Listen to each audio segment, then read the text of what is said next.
Hello, everyone. I'm Jackie. Welcome to Spirit World Insights. Today, the Entourage is bringing through a collective message for those of us that end up watching for this week ahead. They have asked me to pull the topic card from Oracle of the Energies from Colette and Reid. And the topic card is being open to discovery. Now, I had the Entourage bring through messages for me about a week and a half ago about a specific topic, but they said to table it. They were like, it's not needed yet. Just here's the information, but it's not needed yet. And then today, when I pulled this card, after reading the first paragraph of what Colette writes about it in her book, it was very clear that I was meant to go pull that information and that it was meant for today's session. So I'm going to read the first paragraph so it kind of sets up the storyline for the other messages that Spirit brought through for me a while back. So she says, we tune into information from our outer environment and then assign meaning to it within our psyche. Every day, however, the amount of data that we sort through exceeds what we're capable of processing, especially since the advent of the internet. We have been bombarded with more than we could ever hope to absorb. Therefore, it's important to be mindful of what we expose ourselves to. And I'm going to stop there and go ahead and go into the message. So when we, again, opening to discovery. So our environment is constantly in a state of discovery. We realize through what I'm going to say, my own belief anyway, is that we are constantly fed or downloaded information from our higher self, our own angels and guides, other aspects of us, maybe living out on other timelines, all kinds of discovery information. We're always picking up on information, whether it be the past, the present, or the future, that allows us to tap into new discoveries. And in doing so, we do get bombarded. And there is, or has been, for 100 years or more, a lot of agendas to continue to feed into some of the discoveries that make certain people very wealthy. Try to keep this generic and neutral, but because certain businesses are really, really, really profiting off of some of these discoveries, what happens is it doesn't matter how the data and the information is impacting the population. It's all about, is business good? Okay. And so what my guides brought through was we need to be very discerning about how much we allow our physical vessel to be exposed to a lot of this external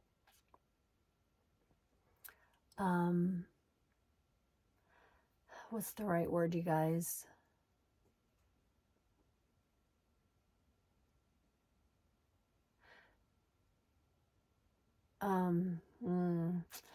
It's okay.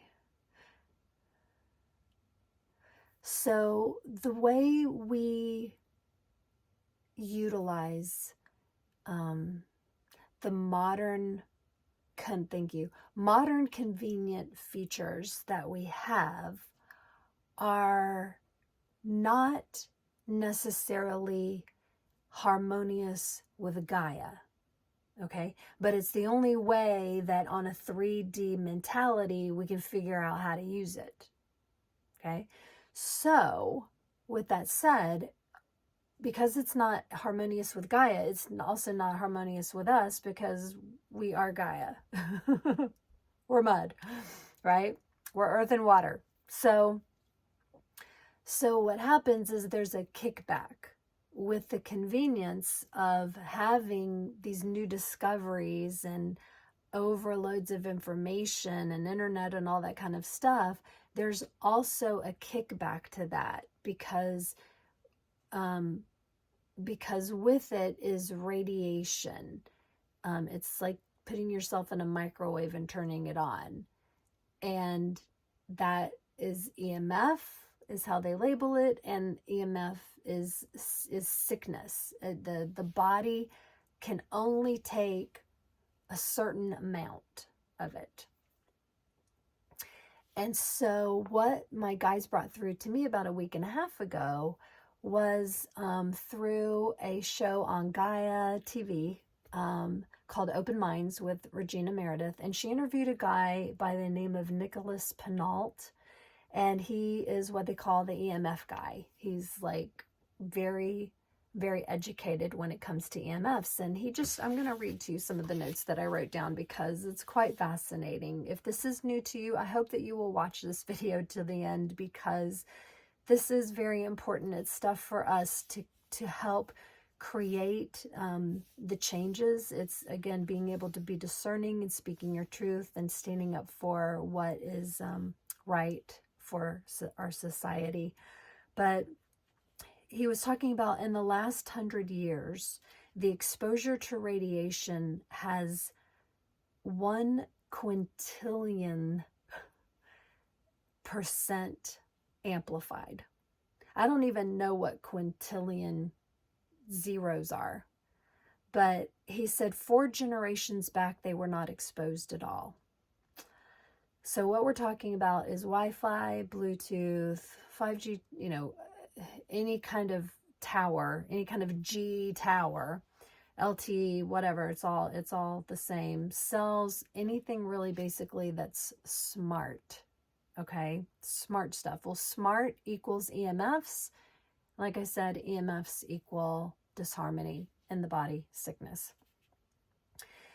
He also mentioned that every time they roll out a new discovery of how to 3D man-made figure out how to pump out radiation in order to have all of these devices, there becomes some type of global sickness where a large part of the population gets sick.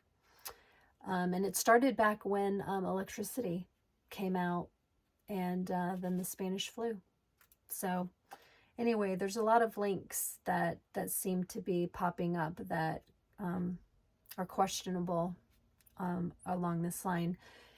So when we go a little bit deeper on how people are affected by this, it can create trouble sleeping, chronic fatigue, gut disharmony, immune issues, food allergies, hormone issues, slowing of DNA repair.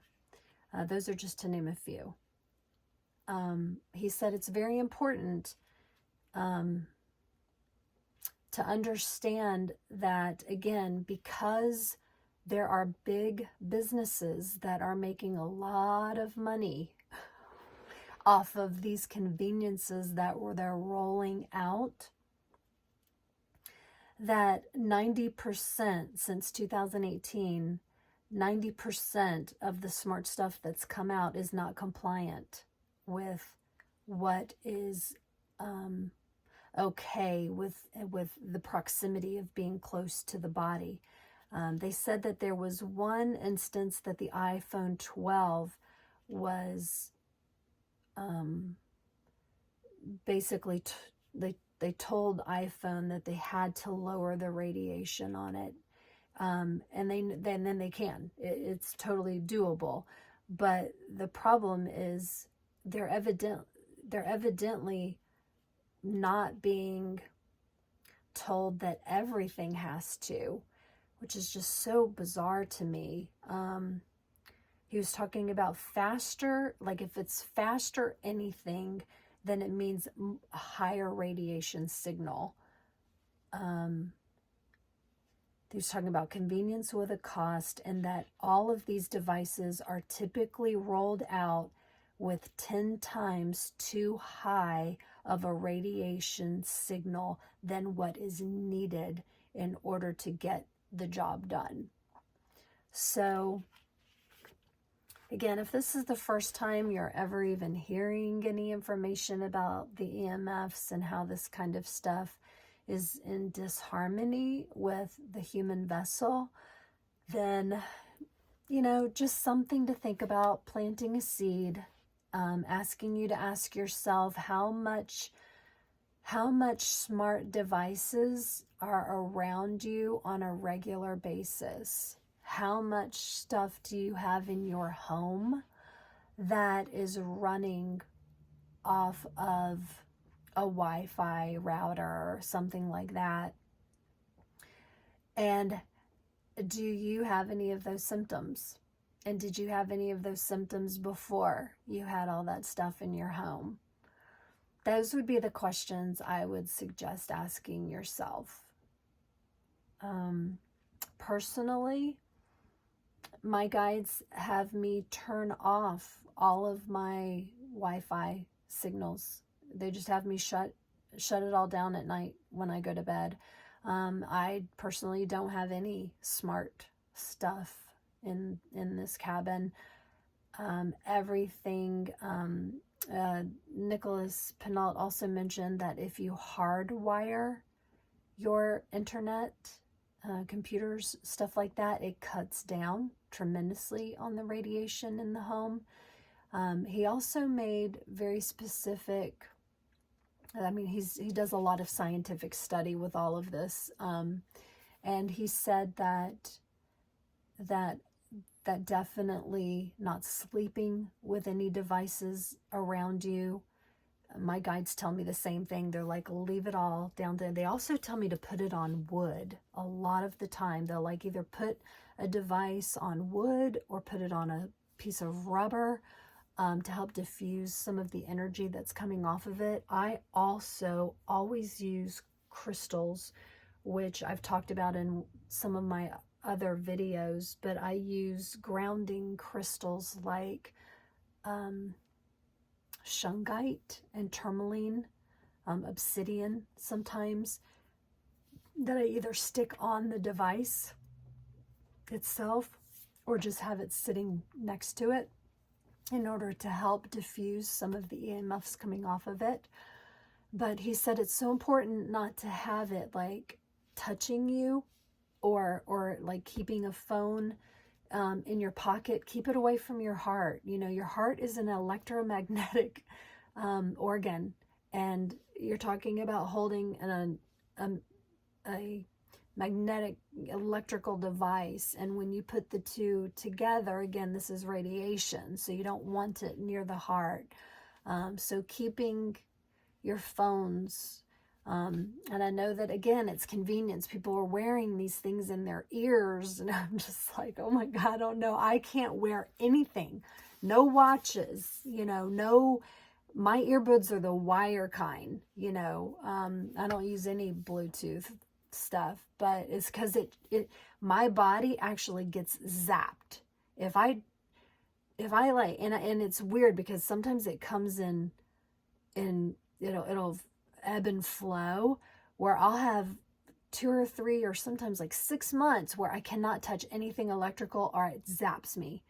It's just bizarre how it ebbs and flows like that. But yeah, I'm super sensitive. I don't wear any kind of devices on me. But I don't know. That's something, again, to think about, and definitely something to discern. What type of information and how close are you to that information that's coming in? How is it coming in? Is it through the airwaves, through the waves of these towers, or are you hardwiring it in? Just some questions to ponder. Why they're bringing it up this week, I'm not really sure. Again, it was about a week and a half ago when I saw that episode of Open Minds. But again, today was the day that they're bringing in the card. They want me to pull another card just for one last message.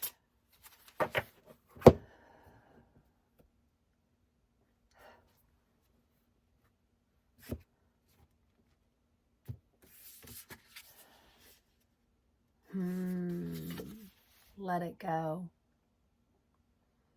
Wow.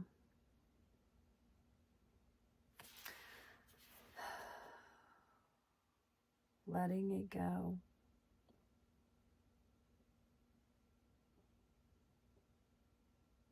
How interesting.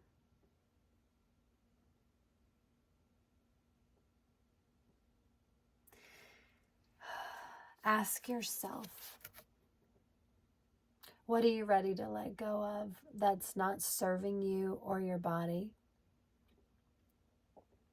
What is it that you're using for convenience over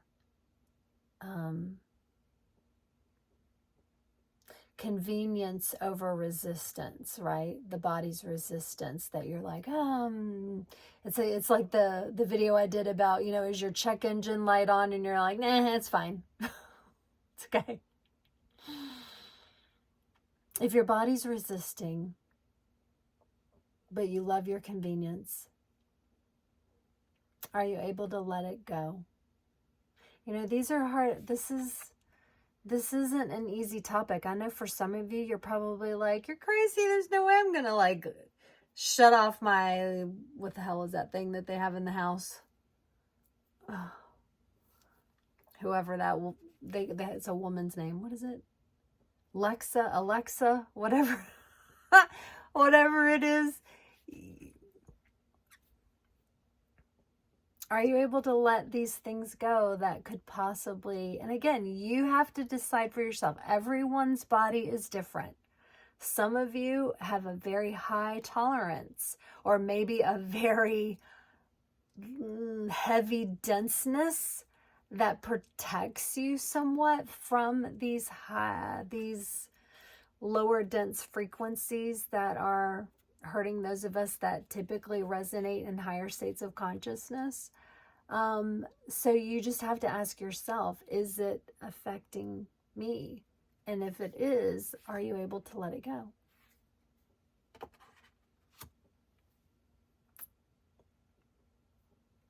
Are you able to let it go? Are you able to get back to basics? To get your body back to health? What if you were to try it for 2 weeks, they said. They're like, what if you were to try it for just 2 weeks and see if your body changes, if you notice some of the symptoms that you might be experiencing decrease, or maybe even after a couple months completely go away? Would it be worth trying just to see? Yeah, they're like, just FYI. All right. Well, to those of you that have been subscribing, thanks so much. I appreciate it. And every Saturday we bring through new messages. So please like and share if this resonates with you. Until next time, have a good week. Bye.